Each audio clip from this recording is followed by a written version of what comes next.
मग जाऊनी अवंतिकेत कुलाळ भुई संचार करीत एक गाडगे आणून त्यात वाट वाटली नाम ठेविले। मग मनामध्ये विचार केला जशास तसं आपल्याला करावं लागल आणि मग मनामध्ये एक युक्ती सुचल्याच्या नंतर अवंती नावाच्या नगरीमध्ये गेले। तिथं असणार एक गाडगं घेतलं आणि तो गाडगं जवळ घेऊन त्याला पाटली असं नाव दिलं आणि पाटली नाव दिल्याच्या नंतर काय करू लागले। उपरी रंग चित्र विचित्र देऊनी रोगणी केले पवित्र मग ते चमकपणी पात्र तेजा लागे दर्शवी। एक गाडगं घेतलं आणि गाडगं घेतल्याच्या नंतर कच्चं गाडगं घेतलं आणि त्याला वरून असणारे रंग द्यायला सुरुवात केली। चित्र विचित्र असणारे रंग दिले आणि रंग दिल्याच्या नंतर गाडगं किती सुंदर वाटू लागलं। ग्रंथकार सांगतात अंतरे पात्र कच्चेपणे वरी रंग लावे लकलोकोनी जेवी वाढीव ब्रह्मज्ञाने वरे अंतरे हिंग। पात्र म्हणले ना त्या ठिकाणी ग्रंथकार सांगू लागले मधून पाहिलं तर कच्च होतं पण वरून रंगवल्यामुळे किती सुंदर दिसू लागलं।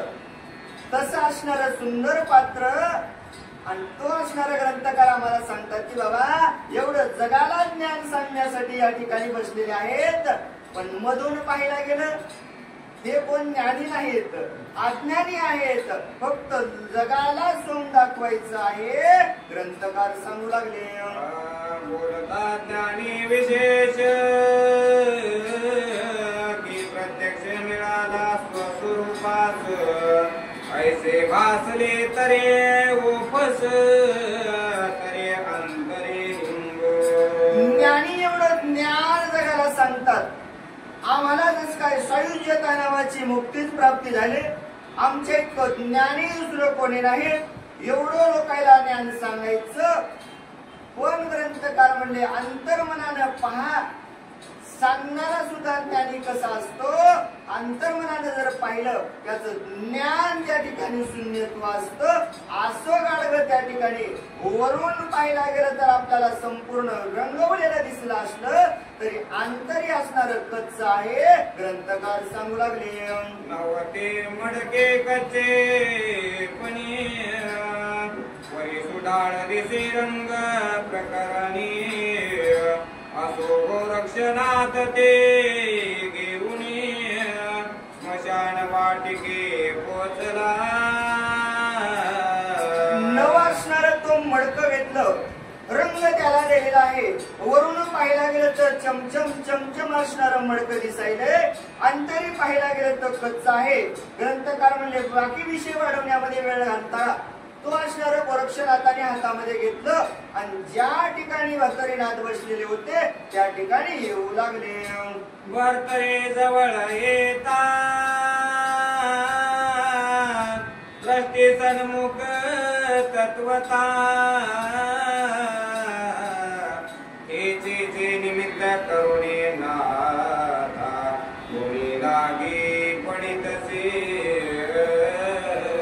आणि भर्तरीनाथ त्या ठिकाणी स्मशानामध्ये आपल्या पत्नीचा असणारा योग करत बसलेले होते।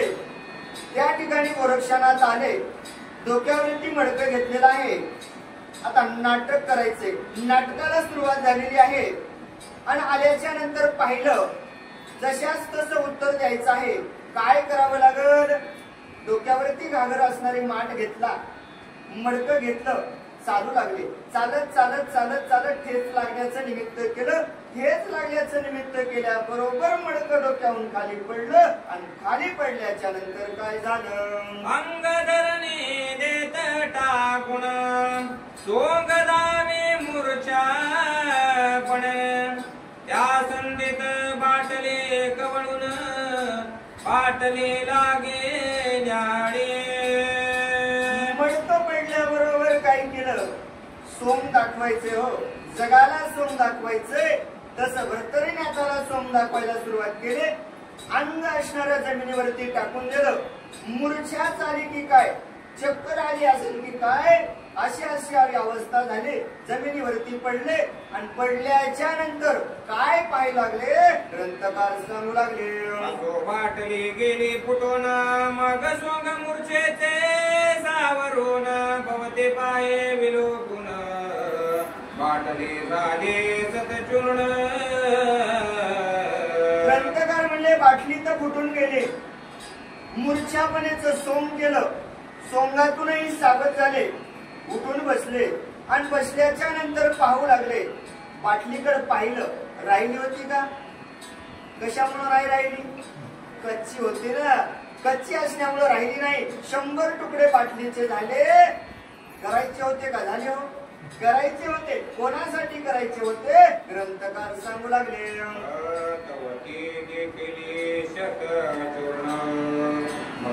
झाला म्हणे माझे माय बहीण बाटली कैसी फुटलीस तू. अंतवत पाहिलं, 100 तुकडे झालेले पाहिले माठाचे त्या बाटलीचे. आणि पाहिल्याबरोबर डोळ्यामध्ये अश्रू आले. माझी माय गेली, माझी बहीण गेली. माझ्या माई इतकं प्रेम माझं बाटलीवर होतं, माझ्या बहिणी इतकं प्रेम माझं बाटलीवरती होतं. आज मला सोडून गेली. याचं दुःख करणारा त्या ठिकाणी नाटक रूपामध्ये गोरक्षनाथ करू लागले. सकळ मेळमुनी तिचे खापर शोक करीत ते वारंवार ऊर्ध्व शब्दे गैवर शोका माझे दाखवे. गाडगं फुटलं. 100 तुकडे जवळ घेतले, एका जागी जमा केले. जसं एखादं गाडगं फुटावं, जवळ घ्यावं. जसं कोणी आपलं घरचं सोडून गेलं की काय असं असणार. शोक करायला सुरुवात केली, रडायला सुरुवात केली. कशासाठी हो? दाखवायचं होतं भरतारीनाथाला. आणि 100 तुकडे आपल्या जवळ घेतले. प्रत्येक तुकड्याला हात लावायचा. का मला सोडून गेलीस? का माझ्यापासून दुरावलीस? असं असणार दुःख करू लागले. माझी बाट देवे कैसे फुटून गेले आता ते माझे परम माऊली कोणे राणी दुंदाळू. गोरक्षनाथ म्हणू लागले, बाबा देवा काय माझ्यावरती संकट आणलंस? माझी असणारी बाटली फुटून गेली.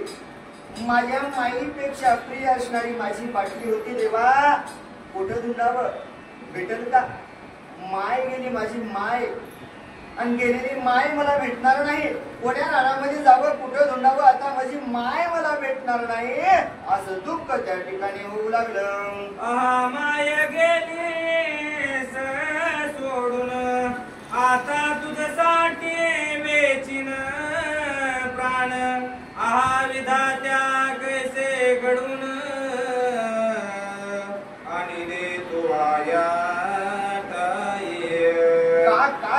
काय माय माझ्यावर का असं असणार तू केलंस? माझी माय मला सोडून गेले. आता कशासाठी जगू? या जगण्याला अर्थ नाही. जे जीवन मला नकोय, देहाचा त्याग करील. देवा का माझ्यावरती संकट आणलं? का देवा माझ्यावरती तुम्ही असं असणार केलं? आताच्या आता मी देह तागल्याशिवाय राहणार नाही असं असणार बोलू लागले. माझे माय बहिणी गेली कैसी सोडून दाही दिशा मजला गोनी ओस करून गेलीस. ग्रंथकार सुंदर असणारा उपदेश तुम्हा आम्हाला जीवनामध्ये करतात. नाटक जरी बाटलीचं असलं तरी त्या ठिकाणी तुम्हा आम्हाला सांगतात माझी आई गेली, माझी बहीण गेली, कोण राहिलं? कोणी नाही. दाही दिशा असणारे आपल्याला त्या ठिकाणी दुश्मन आल्यासारख्या वाटतात. जिकडं पाहावं तिकडं आपलं कोणी दिसत नाही. कुठं जावं, वर पाहावं कोणी नाही, खाली पाहावं कोणी नाही. कारण माय गेली, बहीण गेली, मजा असणार काहीच राहिलं नाही. देवा माझ्यावरती अन्याय तुम्ही केलेला आहात, या जगण्यामध्ये आता मला अर्थ उरलेला नाही असं असणार नाटक करू लागले. माय गे माय या ठाये तू वाचल्यासाठी फुले देही, मी पावलो असतो मृत्यू प्रवाही, त्यात कल्याण मानी तू. माय तू वाचली असतीस चांगलं झालं असतं, तुझं कल्याण करण्यासाठी मला मृत्यू आला असला तरी चांगलं झालं असतं, पण माय मला का तू सोडून गेलीस दुःख त्या ठिकाणी करू लागले. शब्द राये ऐकून हास्य करे गदगदून, चित्ती म्हणे पावलिया मरण, मडक्यास काय मग करिता. एवढे शब्द भरतरीनाथानं कानावरती ऐकले आणि निवांत असणार आपल्या पत्नीचं ध्यान करणारे भरतरीनाथ जागे झाले. जागे झाल्याच्या नंतर भरतरीनाथ म्हणू लागले, माय म्हणायले, बहीण म्हणायले, आणि काय फुटलं, बाटली फुटली. या बाटलीसाठी या गाडग्यासाठी स्वतःचा प्राण त्यागाची भाषा करतय.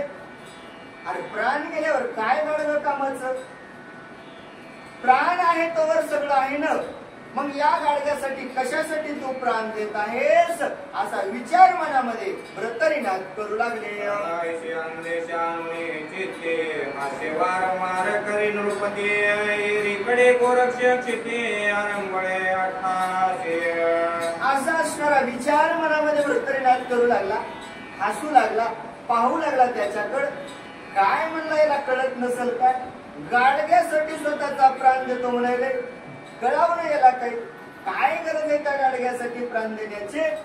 आणि इकडं गोरक्षनाथ त्यांना कळालं ना आपल्याला जे कार्य करायचं होतं ते कार्य पूर्ण झालेलं आहे, मग पुढं काय करतात ऐका. धरणी टाकोणी शरीर हृदय पिठी उभय करे, आहा बाटले वागोत्तरे ऐसे म्हणून आरंभले.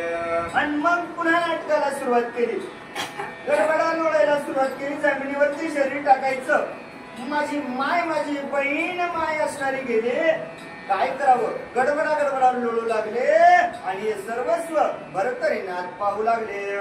म्हणे तू गेलीस माय बहिणी परी माझे आटले सुदैवपणी, आहा माझा वासर म्हणे असता चळा गेला शे.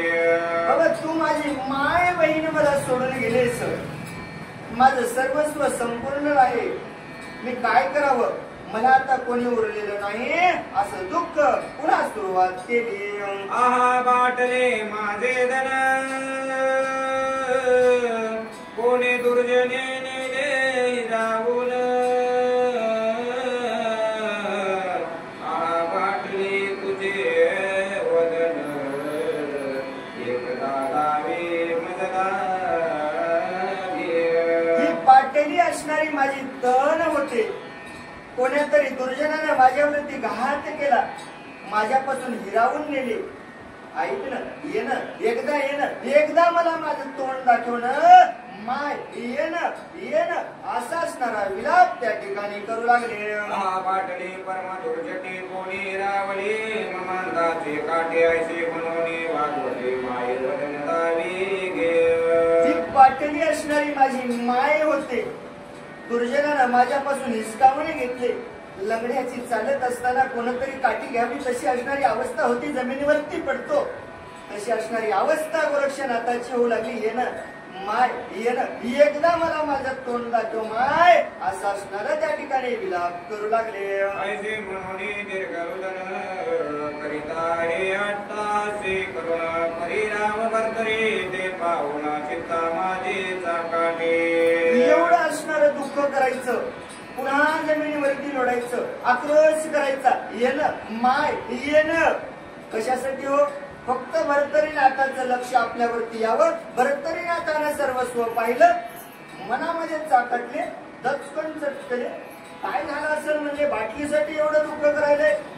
एवढं पाहिल्याच्या नंतर मग भरतरीनाथ काय बोलतात ऐका. हा पिंगला ऐसा घोष करीत बैसला, परी ते पाहुणे विसरला म्हणे आश्चर्य बहुमाने. पिंगला येन पिंगला किती वर्ष झालं करू लागला? 12 वर्ष झालं. 12 वर्ष झालं फक्त पिंगला नावाचा जप होतात कोणात येन. आता समोरचं दृश्य पाहिलं, आपल्या पत्नीचा विसर पडला आणि समोरचे दृश्य पाहिल्याच्या नंतर दचकला, मागचं विसरून गेला, पुढं घडणारा पाहिला आणि मग असणार काय बोलू लागले ऐका. म्हणे वेचिता दमडी अडका तयासाठी धरुणी आवा का नाशवंत जाणे सर्वांनी का शोक केवी करीतशी. कशासाठी शोक करतो? मनामध्ये जर आपण पैसा अडका जर विचार केला सर्वस्व आहे, अवंक असणार आहे, पैसा जर कमवून पुन्हा गाडलं घेता येईल ना, शोक करण्याची गरज काय आहे? आणि एवढं शोक करण्याची गरज नाही बाबा, आपल्याला अजून त्या ठिकाणी चांगली बाटली घेता येईल, पण कशासाठी या ठिकाणी तू चिंता करतोस? प्रतरीनाथ ती विचारू लागले. जलपुणी चित्ती निवांत वैसलात एक शिते परे हुडहुडे तरुपला प्रति शांतपणे राहीना.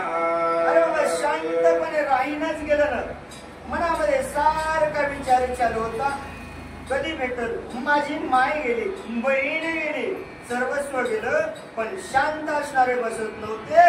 मग ग्रंथकार काय सांगतात ऐका. शब्द वाक्यामृत पर सिंचिता झाला वागूत म्हणे योगया का चित्ता तुर शोक करीशे सांग. आणि मग शब्द असणारे बोलायला सुरुवात केली. अगोदर कृती लगाला दाखवली आणि कृती दाखवल्याच्या नंतर मग शब्द बोलायला सुरुवात केले. कशासाठी चिंता करीत बसलास बाबा? का चिंता करत आहेस? असं असणारा विचारू लागला. अरे वेचिता सापिका कवडी मडके येईल पुन्हा आवडी यासाठी शोक परवडी करीशी कायली मूर्खा. अरे बाबा किती मूर्ख आहेस तू. एक छोटस गाडगं तुझ्या हातातून फुटलं, अरे जवळ पैसा आला तर किती घेता येतील, पण या गाडग्यासाठी शोक करणं वेगळं आहे का? कशासाठी करतो? काय आहेस? अरे मूर्ख आहेस बाबा तू. ब्रतरीनाथ त्या ठिकाणी बोलू लागले. ऐसे उत्तर तुमाचे पुळ अर्थे ओ पिता नृपाळ यावरे गोरक्ष बाळ बोलता झाला तयाते.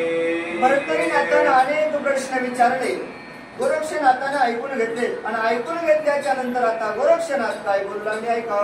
म्हणे महाराजा नृपाळा शोक करीशी कवन मेळा तरी दुःखाब्दी शोक ज्वाळा प्रचिती पाहे आपुली. गोरक्षनाथानं विचारायला सुरुवात केली, राजा अरे मला म्हणायला असं, पण तू शोक कशासाठी करीत बसलास? कशाचा विलापत करतोस? दुःखाच्या ज्वाळा तुझ्या शरीरामधून मला दिसत आहेत, मला एवढं दुःख का करायला विचारत आहेस ना? मग तू दुःख कशाचं करत आहेस? गोरक्षनाथ बोलू लागले. तरी हा पांतस्त दूत काम कंठी लागला जगाचा उगम तरी त्या उभवणे अनर्थ धाम सुख कैसे नांदिल. कशाचं सुख भेटल? सर्वस्व असणाऱ्या जीवनामध्ये जर चिंता तुमच्या मागे लागली तर नाही सुख भेटणार. मग कशाची चिंता करत तू बसलास? उगम असणारा तुझा असणारा सर्वस्व चांगलं करण्याचं आहे. मनुष्य हा रूप जन्माला आल्याच्या नंतर चांगलं करावं, चांगलं होईल. मग चिंता करत बसल्याच्या नंतर चांगलं होणार नाही. का दुःख तुला होत आहे? कोणतं दुःख तू त्या ठिकाणी करीत आहेस? गोरक्षनाथ बोलू लागले. तरी आपणावरुणी नृपती यावी जगाची अर्थ प्रचिती माझी बाटली फुटल्या शिती दुःख जाणे मेक. काय सांगावं तुला भ्रष्टरीनाथा? अरे ज्याचं दुःख त्याला कळतं. माझी बाटली माझ्यासाठी किती प्रिय होते, माझा तिच्यावर किती जीव होता, तुला सांगून फायदा नाही. कारण माझी बाटली फुटलेली आहे आणि तिचं दुःख मला किती झालेलं आहे ते माझं मला माहित आहे. गोरक्षनाथ बोलू लागले. रावाय कोणी वागोतरा पुन्हा म्हणी कसे ऐकी जे नरा मम दुःखाचा वृत्तांत खरा प्रचिती रूपी धरिला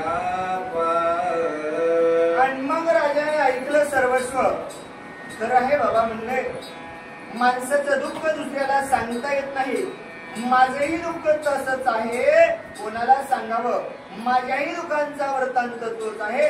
कोणतं दुःख, कोणता विलाप होता, ग्रंथकार सांगू लागले. परी माझी पिंगला राणी मान पावली देवी सौदामिनी हरपटी जैसे सौदामिनी परतुनी कैसी प्राप्त होय.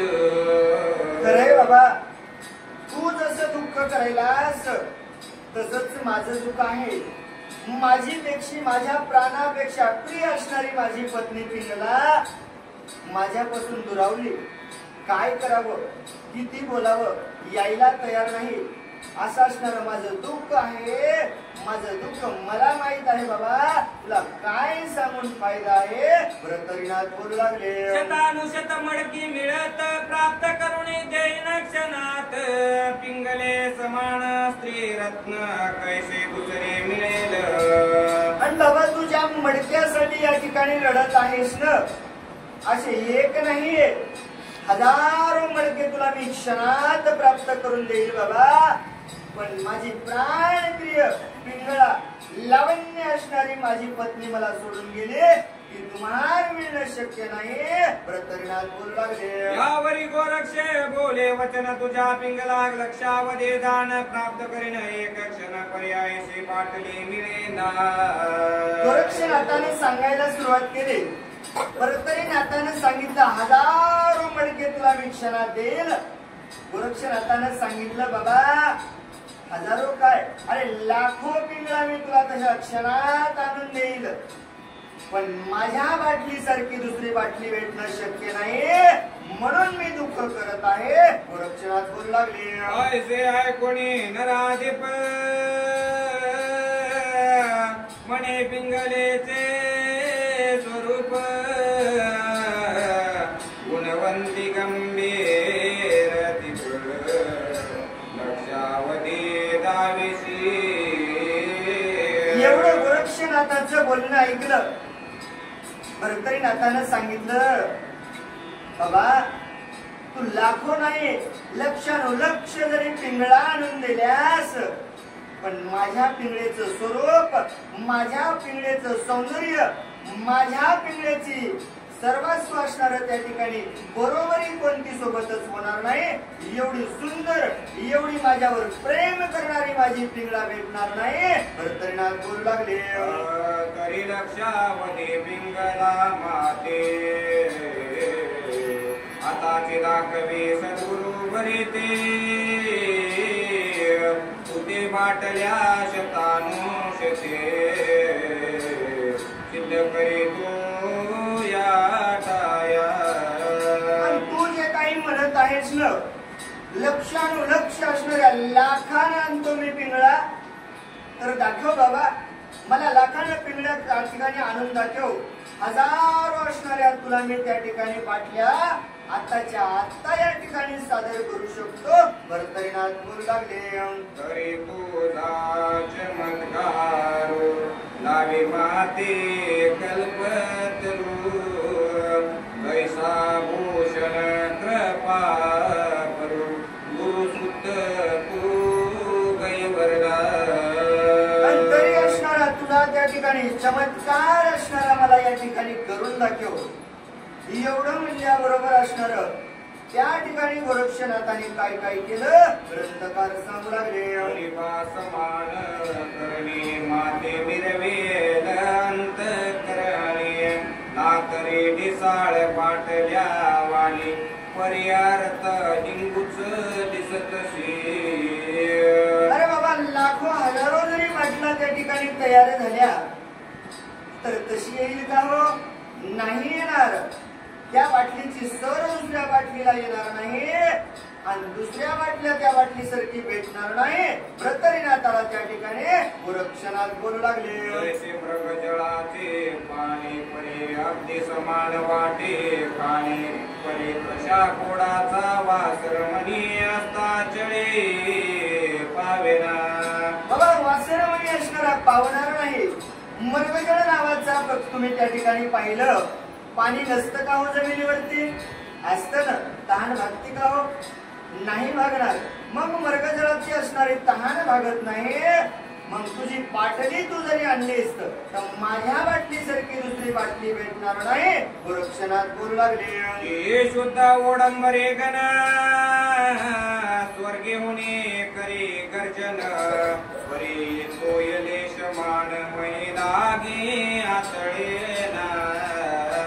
आणि स्वर्गामधून जरी गडगडाट त्या ठिकाणी होऊ लागला तरी या ठिकाणी असणारा त्याचा फरक पडत नाही. असे अनेक ढगांचा गडगडाट होतो, पण तो आवाज या ठिकाणी काही करू शकत नाही. तू आणलेल्या बाटला माझ्या बाटली सारख्या भेटणार नाहीत. त्या ठिकाणी बोलू लागले. एकाच वाजवतो दीड वाजावे, तरी का विरास तो आठवे. देवे बोल बोल प्रवाहे मिरवू नको योगेंद्र. अरे योगेंद्र, काय एवढं बोल बोलतोस? तुझ्या बोलण्यामध्ये काहीतरी असावं, सिद्धीस न्यावं. अरे किती अंधार पडावा आणि मग सूर्य झाकला जाईल? नाही झाकला जाणार. अरे कितीही अंधार पडला तर एक तेजाचं किरण त्या ठिकाणी आलं, अंधकार त्या ठिकाणी दूर होईल. बाबा तशी बाटली नाही भेटणार. असं असणार गोरक्षनाथ त्या ठिकाणी बोलू लागले. ऐसे ऐकता वचन म्हणे राया नर द्रोत्तमा, पिंगला उदय लक्षावधीन गेलिया मज देशील का. एवढं भ्रतरीनाथानं बोलणं ऐकलं.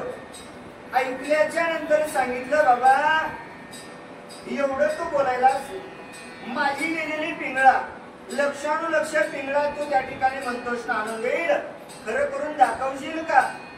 जर दाखवणार असेल तर मला आताच्या आता दाखवावं विनंती करू लागले. म्हणे पिंगला नयना, दाविलिया पडविने चिली कामना, राज्य वैभव सुख सेवना, संकल्पीन तुझला.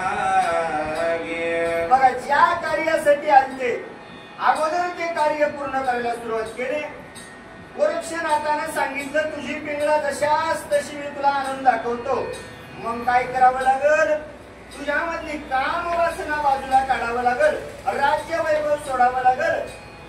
कशाला चिटकलास? धन दौलत संपत्ती, घर दार, लेकरं बाळ बायको पोरं सर्वस्व सोडून द्यावं लागल. कोणी नाही, कोणी सोबत येणार नाही. ते सर्वस्व राज्य जर तू सोडण्यासाठी तयार असेल, काम वासना सोडण्यासाठी तयार असेल, तर मी संपूर्ण पिंगळा आणून दाखवतो. असं असणार बोलू लागले. ऐसे बोलता नरेंद्र पाळ, साक्षी कोण म्हणे गोरक्ष बाळ. येरो म्हणे पंचमंडळ, साक्षभूत असते बाळ. एवढं बोलण्याच्या नंतर सांगितलं, काही हरकत नाही, पण आपण दोघं बोलत असताना आपण जे काही बोलायलो आपल्यामध्ये जे पण झालाय, मग हा पण पूर्ण करण्यासाठी साक्षीदार पाहिजे. माणसं कधी पद्धतीने सांगता येत नाही. मग साक्षीदार कोण असेल तर संपूर्ण असणार हे विश्व साक्षीदार आहे. वरी आकाश आहे, खाली धरती आहे आणि चारी बाजूने पाणी आपलं साक्षीदार राहील. असं असणार बोलू लागले. जरी मजन गडे बोला समान, तरी पर्वत सर्व पावतीन. स्वर्गवासी पावती बदल,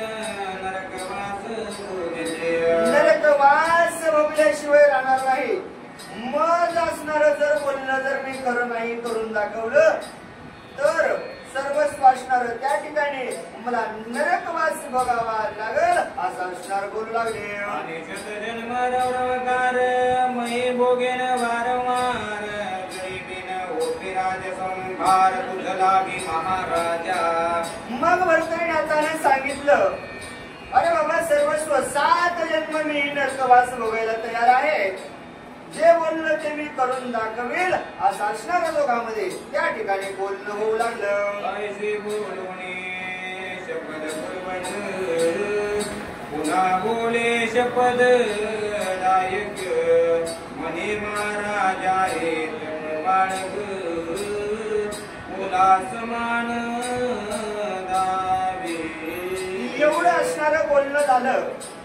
दोघांचंही बोलणं झालं. सांगितलं महाराजा माणसानं जसं बोलावं तसं चालावं. कारण जसं बोललं तसं चालल्याच्या नंतर काय होतं, बोले कैसा चालेल त्याची वंदावी पाऊले. तुम्ही जे काही मला या ठिकाणी बोललात आपल्या बोलण्याला साच करा. जसं बोललं तसं चला असं असणार बोलू लागले. जरिया बोला समान राहणे तोन दाखविसे माते नयने तरी नरक पावते जन्मी प्रीत वाचे अनुतत्वे. अरे बाबा जे काही तुम्हाला बोललं असं आणि या बोलासारखं जर तुम्हाला नाही करून दाखवलं असं तर तुला त्या ठिकाणी नरकवास भोगावा लागल असं असणार बोलू लागले. ऐसे राजेंद्र बोले वाणी सत्यार्थ म्हणतसे योग तरणी मग कामिनी अस्त्र पिंगलाना योगाते उच्चारे. एवढं असणार बोलणं भ्रतरीनाथाचं ऐकलं. ऐकल्याच्या नंतर त्या ठिकाणी गोरक्षनाथानं सांगितलं बाबा जसं बोललो तसं चालतो रे बाबा. ऐक ऐक म्हणल्याच्या नंतर असणार आपलं कमंडळू असणार जवळ घेतलं. मंत्र असणारा म्हणला. कोणाला आज्ञा दिली, पिंगळेला असणारा आवाज दिला आणि आवाज दिल्याच्या नंतर काय घडलं ऐक. मग सहस्त सहज करुणेवर दृष्टीचे किता झाला भस्मती मुली तवते कामिनी अस्त्र पोटी उतरल्या. आणि मग असणारी भस्म हातामध्ये घेतला. भस्म हातामध्ये घेऊन त्यांच्यावर फूक मारल्याच्या नंतर एक नाही दोन नाही सहस्त्र असणाऱ्या कामिनी पिंगळेसारख्या नवे नवे पिंगळा त्या ठिकाणी कोणाला भ्रतरीनाथाला दिसू लागली. मुख्य पिंगलाचे भस्म झाली तिचा अनंत मूर्ती करुणे उतरली पाठी पोटे व्यापिले सन्मुख विरायले रायाच्या. भ्रतरीनाथानं पाहिला सुरुवात केली.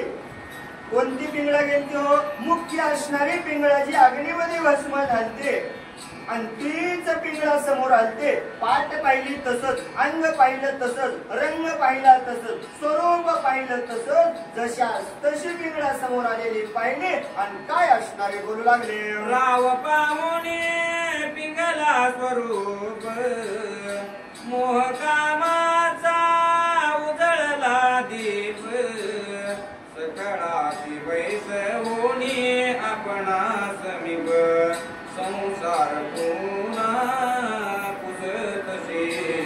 आणि मग पिंगळेला पाहिलं. पाहिल्याच्या नंतर मोह मनामध्ये निर्माण झाला. माझी पत्नी मला परत मिळाली. सर्वांना असणारा त्या ठिकाणी जवळ बसवलं आणि काय असणार बोलू लागले.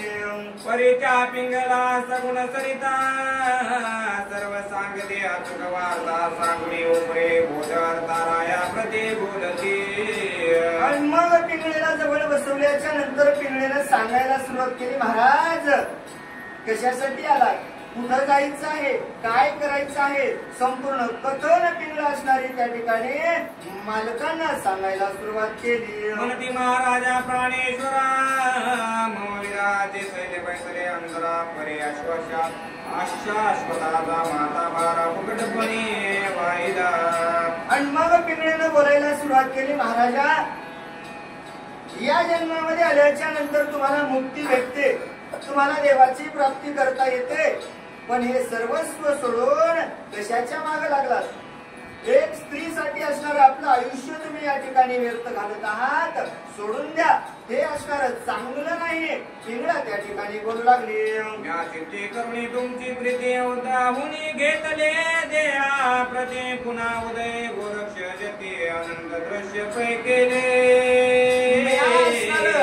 प्रीती तुमच्या सोबत केले प्रेम तुमच्यावरती केलं, जर भाव असणारा मी तुमच्यावरती ठेवला आणि त्या ठिकाणी त्याचं त्याग केला, मूळ प्राप्ती असणारी करून घेतली आणि तुम्ही असणार या संसार रूपी सागरामध्ये बुडत आहात. राया सावध व्हा असं असणार बोलू लागले. गेले तरी तुम्हा बावनी मिरवणे मज पुन्हा अवनी परी शेवटी मृत्यूपणाची काचणी तुम्हा अशीची. राया तुम्हाला नाही कळालं का? अहो मी तर गेले, पुन्हा तुम्हाला या ठिकाणी प्राप्त झालेले आहे, पण तुम्हाला माहित नाही का आपल्याला मरावं लागेल. शेवट असणारा आपला मृत्यूपाशी होणार आहे आणि हा मृत्यू असणारा तुम्ही विसरलात का विसरलात? अहो या मृत्यू लोकांमध्ये जगत असताना तुम्हाला आपलं जर कल्याण करून घ्यायचं असेल तर सावध व्हा, मोह माया असणारी सोडून द्यावी. पिंगळा बोलू लागले. अरे राया मै भोजा आता संग सोडून माझा मोक्ष मैतळे ध्वजा लावूया उभारी. राया सोडून द्या, माझा असणार प्रीती सोडून द्या, बोध असणारा आपल्या डोक्यावरचा सोडून द्या. मोक्ष पदाला प्राप्त होण्याची वेळ आलेली आहे, वेळ वाया घालू नका राजा, विनंती करू लागले. या परी माझा कामची करुणी आचरला संसार नीती परी मुक्ती मोक्षाची मंदूस हाती चढणार नाही महाराजा. असं जर तुम्ही या ठिकाणी जर करीत बसलात, विलाप माझा करीत बसलात, संसारामध्ये मोक्ष मिळणार नाही. मग संसारामध्ये जर मोक्ष नाही मिळाला तर काय तुमच्या जगण्याला अर्थ नाही राजा. सोडून द्या, सर्वस्व सोडून द्या, आपली मोक्ष प्राप्ती करण्याचं पहा, विनंती करू लागली. पिंगला तुमची कांदा चारले पतिव्रता देणे डवरवणे श्रीवरे माता तिथले गीता मजदागे. मी पिंगला असणारी तुमचीच आहे ना. मी असणार सर्वस्व त्या ठिकाणी केलेलं आहे आणि त्या भगवंताची मला प्राप्ती झालेली आहे. तुम्ही असणार त्या ठिकाणी सर्वस्व करून घ्या असं असणार विनंती करू लागली. विठ्ठल श्री ज्ञानदेव तुका